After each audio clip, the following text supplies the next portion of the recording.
Hi, you're listening to Phil DeBella, and this is FlashCast by PDB. Today I'm going to tackle something that I've been thinking about for a while, and that is, straight to the point, how to be a good employee. Think about that. Employee, not employer. I'm sick of reading all of these articles. I'm sick of hearing about people telling employers how to be a great employer, how to be the best employer, how to keep your staff, how to make sure you motivate your staff, how do you keep your staff focused. Yeah, being a great employer is so important. Take it from someone who's had over 400 staff at any one time and won multiple awards in what we've done with our teams and all the rest of it and how we treat them. And I've always said that my team members are more important than the customers, because if I've got great team members, I'll have great customers. So never taking anything away from what an employer needs to be. However, where's the dialogue of late? Where's the focus of late? Where's the drive to get people to be a good employee? How about we start making some noise and getting people to think about this? When I was a young kid, before I even started work, my dad would drum into me, it's important to be a good employee. When it's hot, you don't go to the beach, you go to work. When it's cold, you don't snooze under the blankets, you go to work. This is what was drummed into me from age of 7, 8, 9, 10, all the way until I started working when I was 14, washing dishes. Remember, you don't go to work to earn money. Earning money is a byproduct of going to work so that you can learn skills that will help you later. This is what was drummed into me. My dad, who didn't go past grade 4, was a migrant to this country, taught me about things that were so important. And what was so important was how to be a great employee. And now at 47, somebody who's had multiple businesses, had thousands and thousands of staff, I want to talk about, what does it mean to be a great employee? What are we actually looking for in employees? I'll tell you what I'm looking for. I'm looking for honesty. I'm looking for loyalty. I'm looking for dependability. I'm looking for somebody who is teamwork, somebody who can conflict resolution, somebody who's resilient. I'm looking for someone who's motivated. But if I sum it down to 3 things, resilience, focused, and motivated. So I'm looking for somebody that is resilient, that is focused, and that is motivated. And that is personal qualities. That's not in terms of coming to work and being my brand. That's their personal brand. Somebody's personal brand, to me, that is a great employee, has those things, is resilient. And resilient means they understand that everything's not always going to go right. There's going to be good times, there's going to be bad times. As I say often, sometimes you're the pigeon and sometimes you're the statue. But a resilient employee understands that. They take the good with the bad and the bad with the good. And they understand that it's up to them to be resilient, to understand that life is a journey, not a destination. And that at the drop of a hat, when something doesn't go according to plan, that they pull up stumps and move on to the next job, which is something that I see happen so often. We had one of our first baristas who started 12 months ago, finish with us within 3 weeks of starting. And since then, are you ready for it? In 12 months, had over 10 different jobs. Now, you can't tell me that the workplace is the problem when in 1 year you have over 10 different jobs. At some stage, you've got to pull up the stumps and say, I'm the idiot here and I need to pull my head in. So I'm looking for someone who is resilient. I'm looking for an employee that has that resilience. The next thing is I'm looking for focused employees. People that are focused. They're focused in their life. They understand what they want personally, professionally, and family. They're focused. They have goals. They understand exactly what it is, and they come with a plan. Right? They are focused to achieve for themselves. They are focused, and whatever that is, because success is different things to different people. But I'm looking for an employee that is focused. So what makes a great employee? For me, number 2 is focus. Making sure that they are focused on outcomes and what they want to achieve, which then leads on to me, the third one is motivation. Motivation.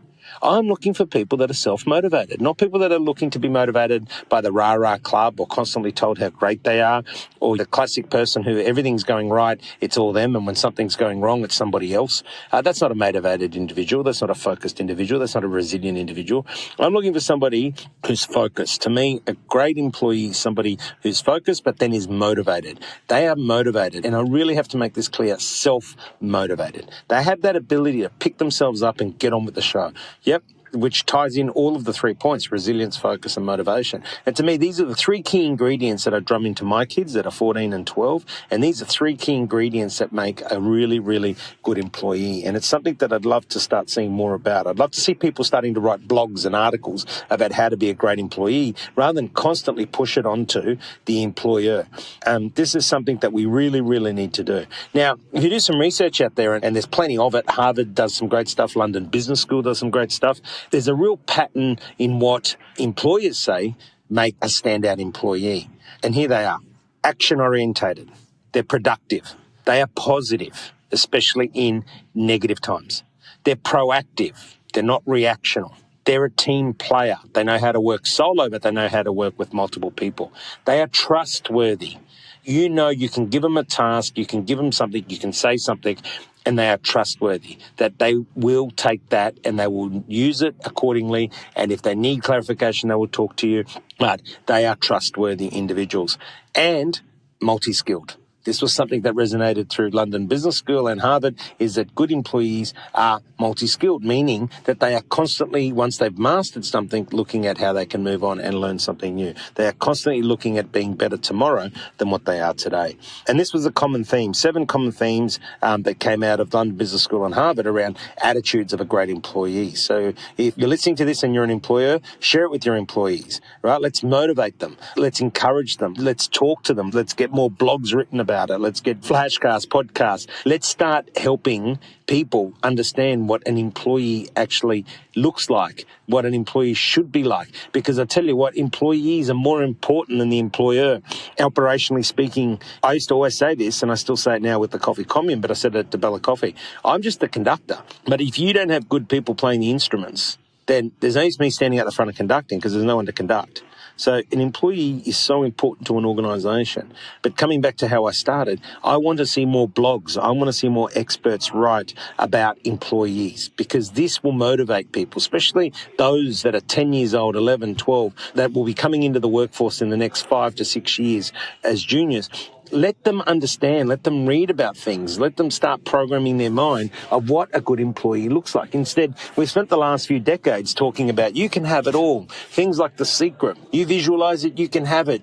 You can be anything you want to be. You can have anything you want to have. All this rah-rah motivation garbage. Now, doesn't mean that I don't believe in motivation. I certainly do.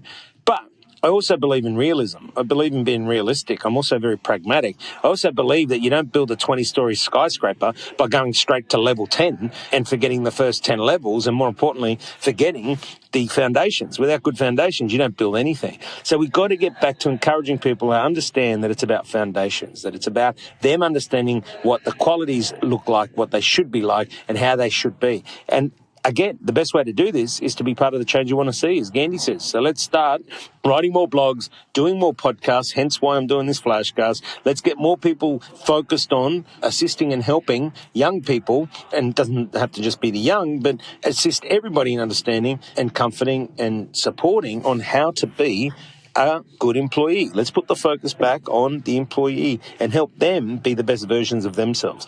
Help them be better tomorrow than what they are today. Then what we'll see is a great ecosystem.